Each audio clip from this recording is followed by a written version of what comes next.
My name is Mark. Welcome to the Totally Honest Kitchen.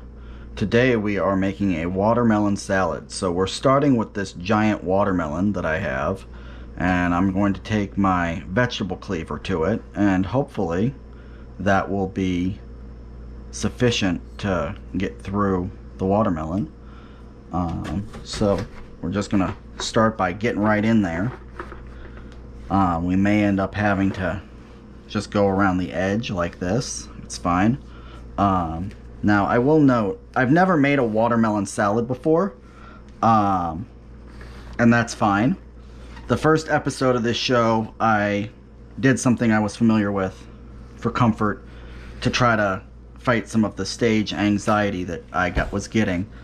But I think that part of being a good home cook is learning how to work with things that you've never done before. So here we are with our watermelon. Now there are a couple ways we can do this. Some recipes call for cubed watermelon. Other recipes call for melon balled watermelon. I don't have a melon baller, but I've got an ice cream scoop and this scoop that I got when I was doing meatballs. We're gonna give it a try and see what happens. So we'll start with the watermelon in the ice cream scoop. That works kind of okay. Not really small enough though, I don't think. This is a little bit better. Notice that I'm getting more of a rounded shape, less of a giant thing. So I think I'm going to use this. And then I'm going to show you how to cube the other watermelon in case you're the kind of person that likes to see both ways before we move on. That's option one out of the way. We've got our balled watermelon right here. And now it's time to do cubes if we want to do cubes. The best way to do this is probably going to be to take it in phases. So that's what I'm going to do. I'm going to go down on the edge. I'll probably save the corners for last. It's easiest just to make blocks of squares, right? So if you don't know what you're doing, or if you've never carved a watermelon before, you're just going to go straight through. And if it's rough, you might have to pound on it a little bit. That's why I used my cleaver. And then we could, if we wanted to, just go across here, take this edge off, take that edge off, take that edge off. Now we've got a more or less rectangular shape to work with, and then we can just go like that. Now the better part about this than about using our non-melon baller is that you have more control over size and you can just jump right in. Notice that this is a lot easier if you have a lot of space to work with. You can just carve off big hunks and then work down the center, and then oops, and then it comes right off, right? And then you go. It helps to approach it from the green side because, you know, the soft side is going to be more mobile. Next up is our mint. If you can think of anything more refreshing than mint on a hot summer day, I'd like to hear it. We're going to start by looking at our mint, and you're just going to pluck off the leaves. If you can get it by grabbing them in hunks, you can. But this is going to be kind of labor intensive. It's going to take a little while. You can rush through it if you like. The thing that you want to avoid, and the reason we can't just chop it all up, is because you'll notice that the stems are quite thick on mint. Note that you do not have to just pluck each individual leaf off. You can, in some cases, just go like this and they'll come off in your hands. Some of these need to be discarded anyway because they look a little rough. That's okay. And let's see, can I give you a good example? Let's see. See, we got 3 or 4 or 5 that way. That one's not getting put in the salad.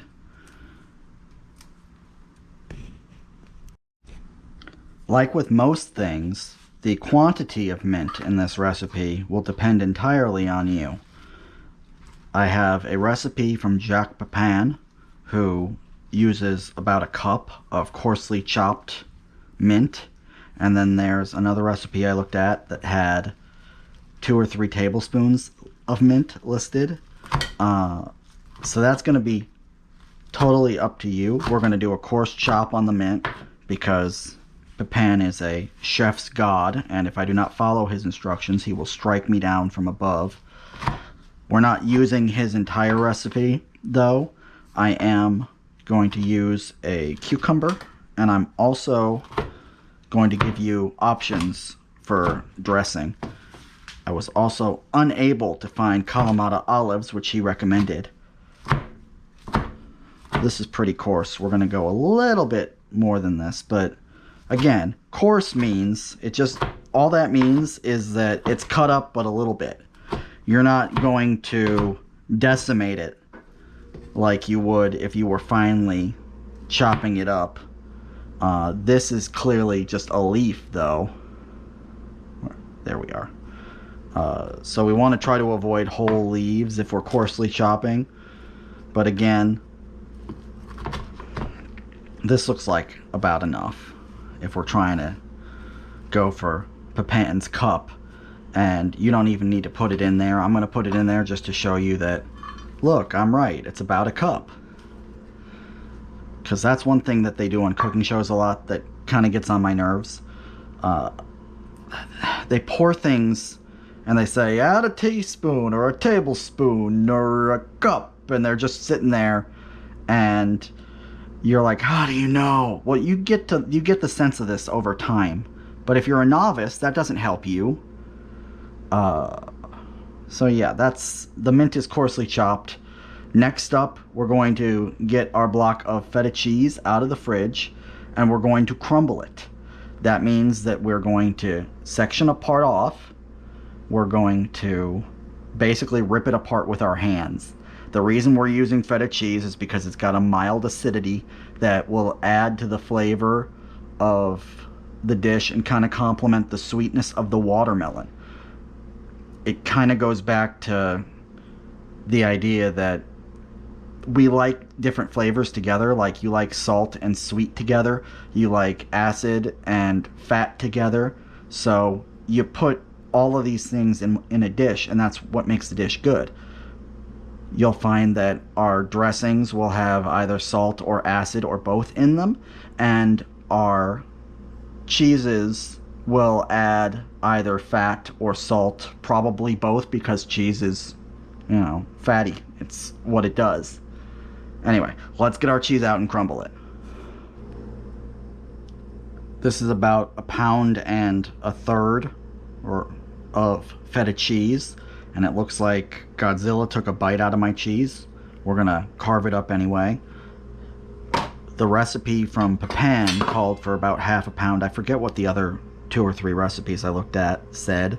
So I'm just gonna carve off a big old hunk, and then I'm putting the rest back in the plastic container and sealing it, because I'm not gonna use it in this recipe. Why would I chop up more than I need? I did with the watermelon just because I didn't want to have a giant watermelon sitting in my fridge.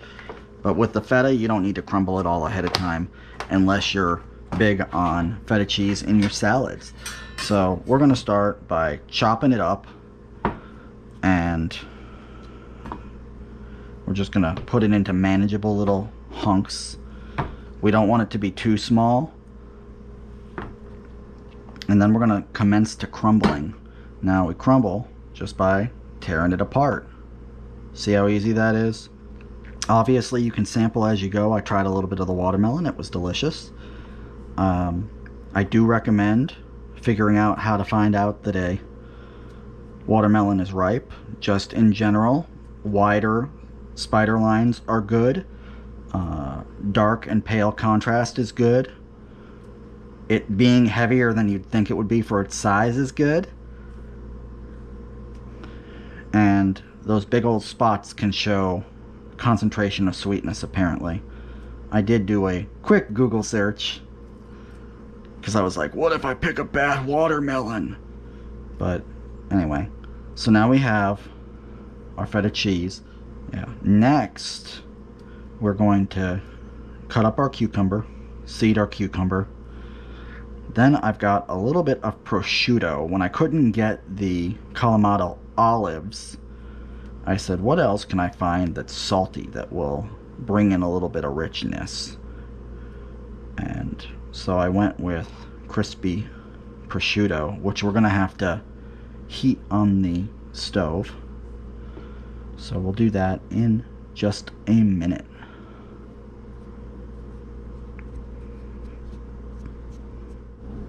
We've got this big honkin' cucumber that we're just going to slice in half. Once our cucumber is in half, we're going to take a look at it, marvel at its complexity, and then we're going to take a spoon and we're going to run it down the riblets inside and take the seeds out, much like we did last week with the jalapeno. We could peel this cucumber if we were into that. I'm not going to. I think that the contrast on the cucumber will be better if I leave it whole there. I am going to cut off the ends though, just because I feel like it'll give us a little bit more uniformity. And where's my trash bowl? The trash bowl is one of those things that you don't often get in actual kitchens, but I started doing because they do it on cooking shows, and why not? And it's very helpful, in making sure that you just keep moving. Unless you live in a very small apartment, then my trash bowl is usually right over there. I don't know if you can see it because I turned away from the monitor. But yeah, so I'm just cutting this into little chunks, and next we're going to do an onion, but not the whole onion. I'll show you in a sec. Then we'll do the prosciutto, and then I will give you your choice in sauces. We're not going to use this whole red onion. You're adding onion again because it adds both sweetness and acidity. I'm thinking probably a fourth of it, but like a big fourth. So we'll look at that. Take off an end. Remove the layer that's attached to the paper. And sometimes the recipes include like specific chunk sizes. I think Pépin said 1/2 inch, but again, guidelines. So do what you feel what you do, and before you know it, it's cut down. Again, a little uneven because I cut it on the diagonal like that, but it's fine. And I'm just gonna chop it in there with the cucumber. You know what? Just because the ratio seems like it's off, I'm gonna cut a little bit more. And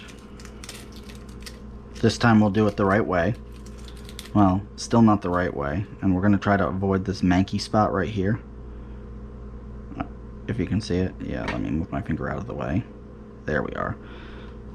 So put that there.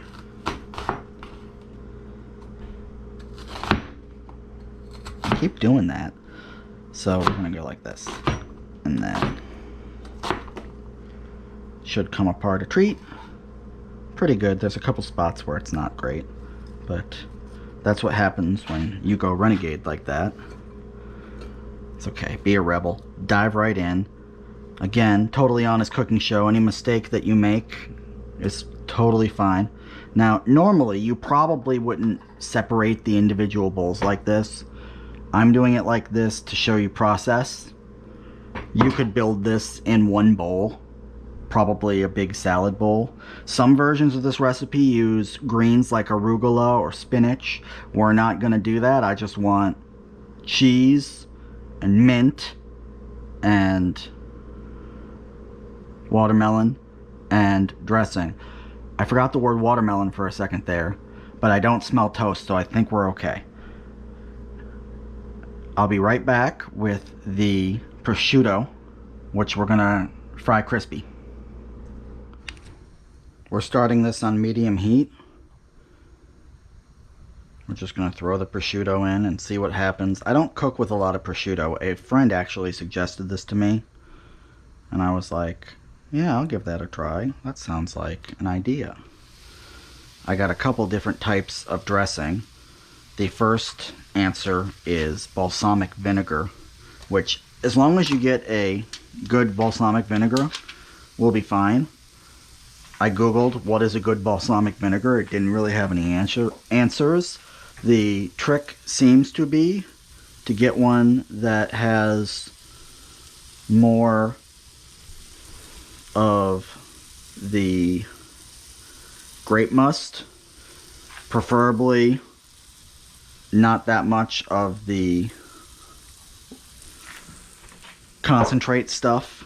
You want actual grape must. Again, I don't know what any of this stuff means. I didn't grow up with fancy balsamic vinegars and stuff like that, but it does seem to be cooking up. I don't know if it's going to crisp though. We'll see. It is starting to smoke. I don't know if that's a good sign or not. Usually smoke is not a good sign in the kitchen. Usually smoke means that you've done something wrong, but you never know. This one's starting to crisp up a little bit.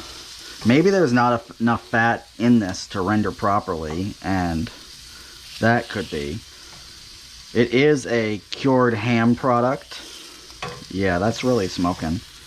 I don't know, Mark. That seems like it might not be the best idea. We're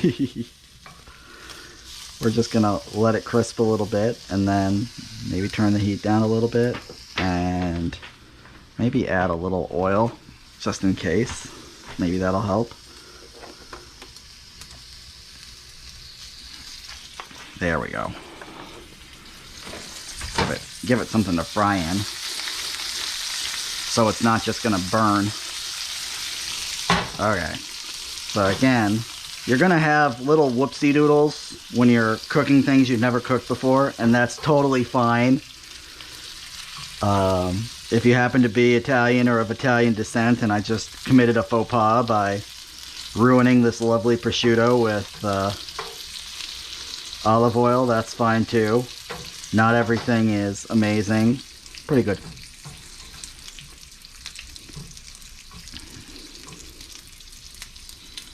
Okay, yeah, it's crisping up. Okay, we're back, and we're just going to chop up our crispy prosciutto.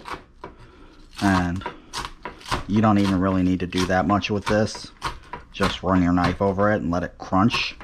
For the bits that are not quite done, you might be able to just discard some of those for later as little chef treats. TM. And you know, we'll put this over our salad in a little bit. See, this one's a little floppy. Let's see. Let's just cut it up anyway.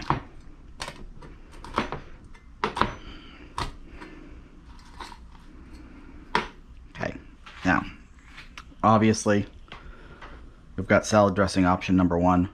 we're going to go ahead and make salad dressing option number 2 and 3 while we are waiting to assemble our salad. Okay, if we don't want to go with the balsamic vinegar, we can start with the Pépin recommended sauce, which is a salad dressing made of olive oil, Tabasco sauce, and lemon juice. He wants us to use 1/4 cup of olive oil. No, 1/3 cup of olive oil. That was almost a whoopsie doodle. So we're going to get our measuring glass, and then we're going to find our 1/3 cup line. I'm going to do it over here because my counter is slightly crooked, and I'm just going to take this with me, and we're walking, we're going, and yeah, there we go. Sorry. There we go. That's 1/3 cup. Again, I can't eyeball cups yet. Maybe someday, but not now. I suspect that many of you are in the same boat as me for that, and so that's why we did it that way. So we put in 1/3 cup of olive oil, and then I'm gonna put this back over here. We'll wipe it down a little bit, and then we're going to take our lemon, do our rub on the counter.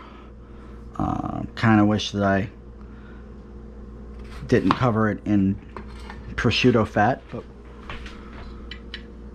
lemon squeezer from its place on the wall. Now, a lemon can have anywhere from 3 to 5 tablespoons of juice in it. So if you really want to know how much you're dealing with, you can just put it in a container and do it that way. I don't particularly care, to be honest with you, but we are going to check it just because. And that is a little bit over 1 tablespoon of lemon juice. So it's fine, you know. I would say maybe a little more if you really want, but dump that in. And I realized that I didn't write down the amount of lemon juice. That's fine. It'll probably be okay. You're gonna taste test it anyway. You're gonna use a teaspoon of the Tabasco sauce.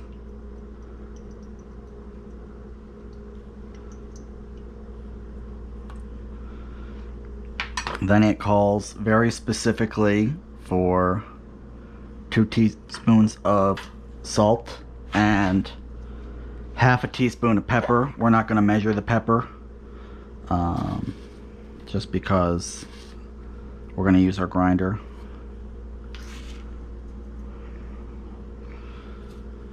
Again, these flavors are meant to bring out the sweetness in the watermelon and to help add a little acidity and fat along with the cheese, which again, things that we like in our food.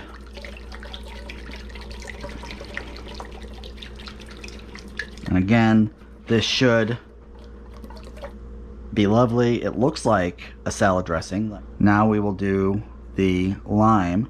They called for 3 tablespoons of lime juice. Sorry, no. 3 tablespoons of olive oil. 1 tablespoon of lime juice.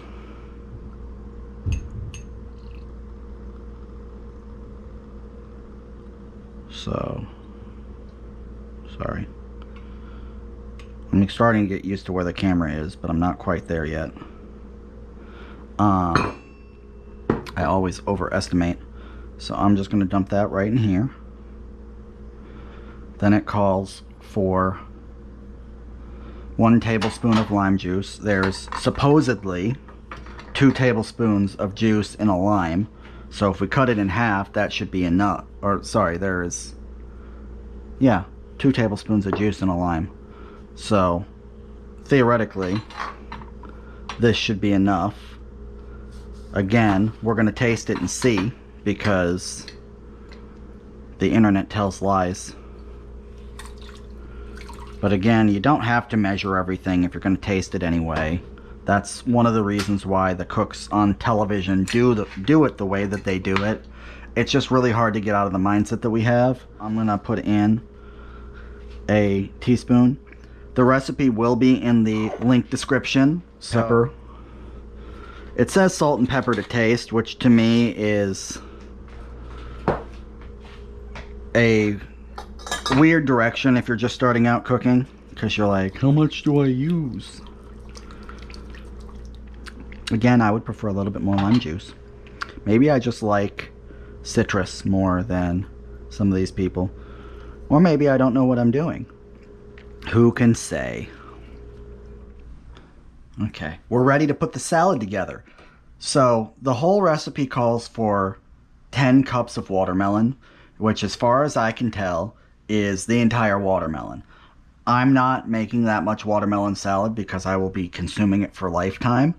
I'm making half of that. This is about 5 cups of watermelon, just doing the ocular pat down on it. And so that's what I'm doing. I'm just gonna toss it in, and you can see it's held its shape pretty well. And then I'm gonna throw in about half of this mint, being careful not to get a stem. And that's about half of the mint. Then I'm gonna grab my cheese. I'm gonna grab about half of my cheese. Throw your cheese in with reckless abandon and without fear, as we do on this show, because I love me some cheese.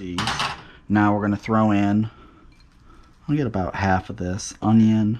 Oops, dropped some of it. That's okay. Get about half of my cucumber.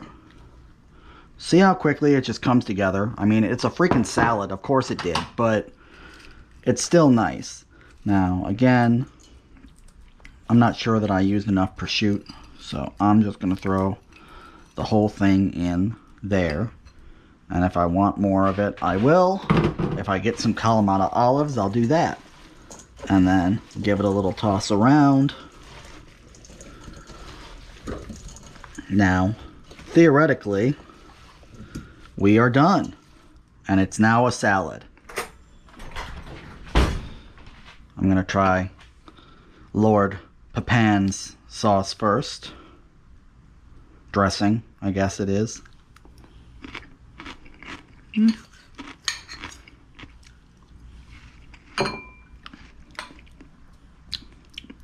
Yeah, it's okay. Not amazing.